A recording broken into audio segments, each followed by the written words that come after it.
been joined by our race-winning owner, Dale Earnhardt Jr., who was willing to come spend a couple of minutes here in with us, so thank you, Dale. Also, you're in the booth today with NBC as well, so obviously a big day in the booth. But tell us a little bit about your thoughts on the race and really what it means to have two cars going for the championship next week in Phoenix. Well, we're thankful. That was a wild finish, and just Justin didn't have a good enough car to outrun them guys, but it all got messy at the end, and we come out on the good end of it. And when those things happen, there'll be a lot of people that are unhappy, and one guy that is, or maybe two, but and we've been on both ends of it. Justin said that in the post-race comments that he's certainly experienced the frustrating sides of these things. And it's a Martinsville in the playoffs, and it's an elimination race, short track racing. I said it at the start of the race that it's lightning in a bottle, putting this race as an elimination event, and I don't know that you can do anything to avoid having those type of finishes when there's so much at stake and everybody's within reach of each other physically on the racetrack. So it worked as designed, in terms of creating a lot of drama and conversation around what happened on the racetrack. All right, we'll now go to questions for Dale. There are a few. All right, we will start up front with Lee. Lee Spencer, CatchFriends.com. How do you keep it together when you see where Justin is before that race started, and you're hearing some of the same audio we are, and Eddie's cracking the whip, Jim Pullman's saying, I mean, they're just, I mean, what's your range of emotions, because you're trying to keep. Yeah, one of the crew chiefs that we interviewed at the end of the race, or before the end of the race, said it best. He's like, I could think of 7 different scenarios on what might happen on this next restart, and I'll probably still be wrong. And so, when you're sitting there with a car like Justin's, a couple points out, it doesn't look promising. You can't really assume anything, and you can't hope for the best. You can't assume the worst. You just kind of got to wait and watch what happens. And so it's kind of like sitting at the roulette wheel in Vegas. You put your chips out there on the numbers that you hope are going to hit, and you watch that ball, and it's either going to land on your number or it ain't. It's kind of the way it is on those final few laps there. And it's pretty messy, but Justin's got a clock, and we got a shot to go race for a championship. So the emotion that you have is just being thankful that you came out on the good end of it, and you get a chance to try to finish it. I would say if it was any other driver, you'd have different emotions, but it's Justin, and me and him have had some really tough moments on pit road after Phoenix the last couple of years, and he's not made it any secret that he's wants to win a championship, and we brought Jim in to try to help him achieve that, and he has who knows how many opportunities left to try to do that. I think if he wanted, he'd probably race another 5 years and be great, but we all know that that 41 to 43 age is where a lot of guys seem to sort of lose that whatever it is, that eliteness that makes them great. But so we're trying to make it happen. Hopefully this is our year. All right, we're going to go to Bob.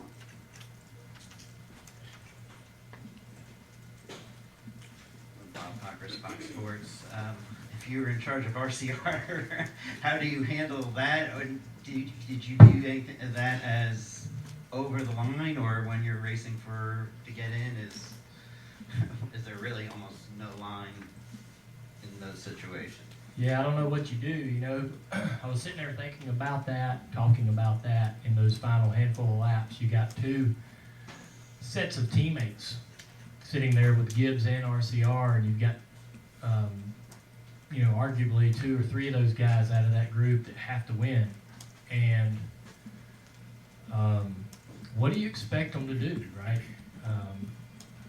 I can understand anybody. I can understand Richard or Austin or Creed's frustration, but they are doing what they have to do to win, and it's tough.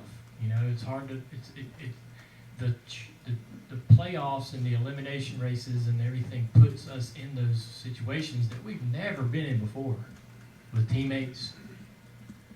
And you got a car capable of winning the race, but your teammate needs this, and another one needs that, and you can't really go out and just have an objective of your own, an agenda of your own. And it's not unfortunate is not the right word, but it just puts us in unique situations now that we never really watched people experience or been a part of before. And I wouldn't have wanted to be Richard at the end of that deal, and I certainly wouldn't have wanted him. I guess when it was getting ready to have that restart, I didn't envy his position, and I certainly don't envy it now. But I listened to Creed's post-race interview, and I can't argue with anything he said. He moved him. We all know that short tracks, using the bumper to move people out of the way is pretty much fair game. He allowed Austin a chance to race. He didn't send him into the wall. He didn't knock him back to sixth. He just got him up off the bottom, and both of those guys did a little bit of that all night. I didn't see anything just obviously blatant or man, that's totally uncalled for. I didn't see really any of that, but you're not gonna have that go on and not be frustrated either way. So, you got a guy leaving. There's some dynamics there that are their feelings are hurt or what have you. And Creed, with Creed moving on, or Richard Childress and them moving on from Creed, however you want to look at it. So you got a driver in Austin Hill that they really believe in and want him to be part of their long-term future, And Austin Hill, I talked to him on my podcast this week. He talked about how he was so frustrated so many times. He was going to go to Martinsville and wasn't going to allow that to happen again. And that goes down. So tough situation for them to be in. And when you rate, I'll say this, and this was certainly something I experienced earlier in the year. When you put fast race cars on the racetrack, they're going to run up front. They're going to run into each other.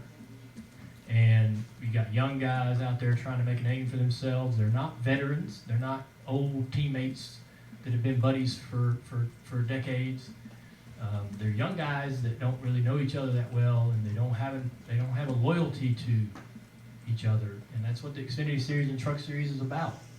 You got these guys that come in and out of these cars in brief periods, and so yeah, they're gonna bounce into each other and piss each other off, and you're gonna have conversations on Mondays and Tuesdays that aren't fun to try to keep it going in the right direction, and that's just part of it. All right, our next question will go to Matt Weaver. Matt Weaver here in the back, sportsnot.com. Dale, aside from your selfish personal investment in the team and the excitement for Justin and the organization, how important is it for the sport and NASCAR to have a race like this? Because on one hand, some people will say, well, it's disrespectful racing and it's immature or whatever, and then some people say it's dramatic, it's awesome. Where do you kind of land on those two dueling philosophies? Well, if you're on the winning car, it's a lot easier to take, what you saw. If I was wadded up and unable to cross the finish line, I would be very disheartened by what I saw. So it just depends on who you are and what your experience was.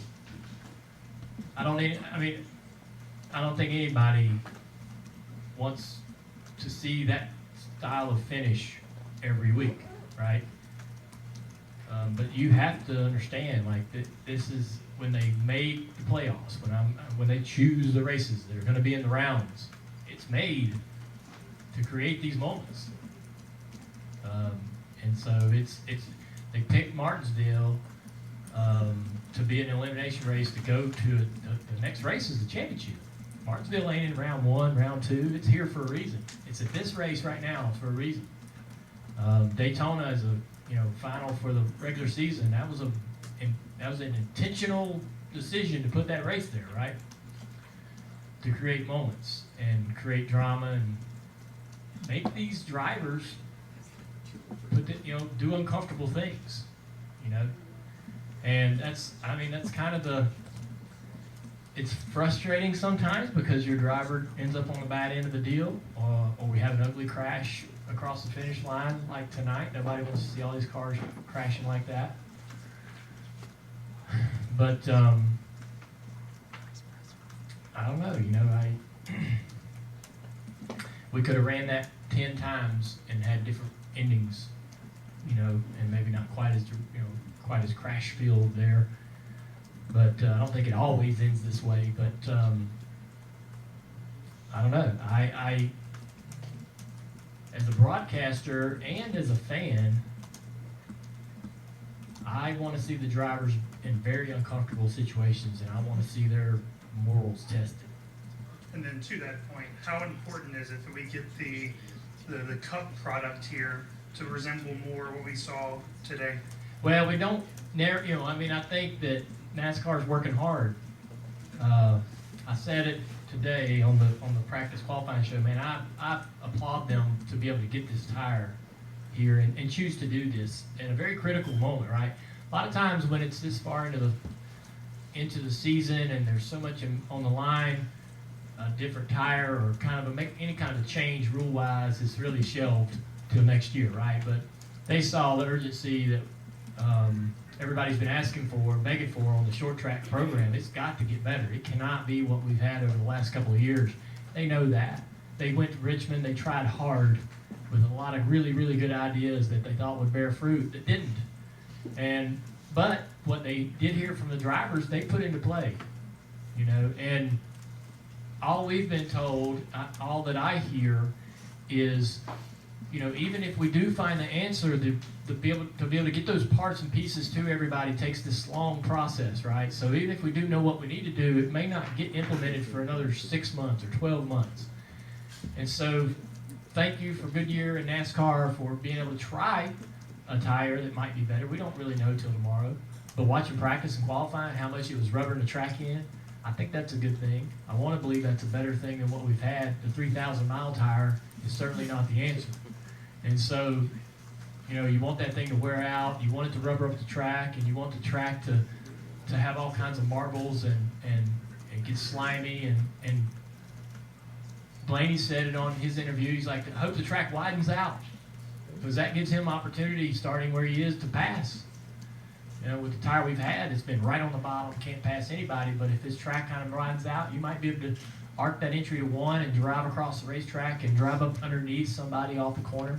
Something we haven't seen here in a while since the next gen came around. So hopefully the tire is a part of the process of improving the short track racing. And Goodyear has always been really hesitant to get aggressive or do anything sort of risky with their product since we had the thing at Indy.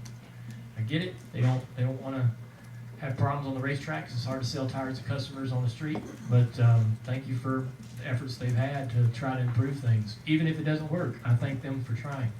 This is Timmy Hill, driver of the 56 Toyota. Make sure to hit that subscribe button. Also check out one of those videos beside me and visit frontstretch.com for more racing content.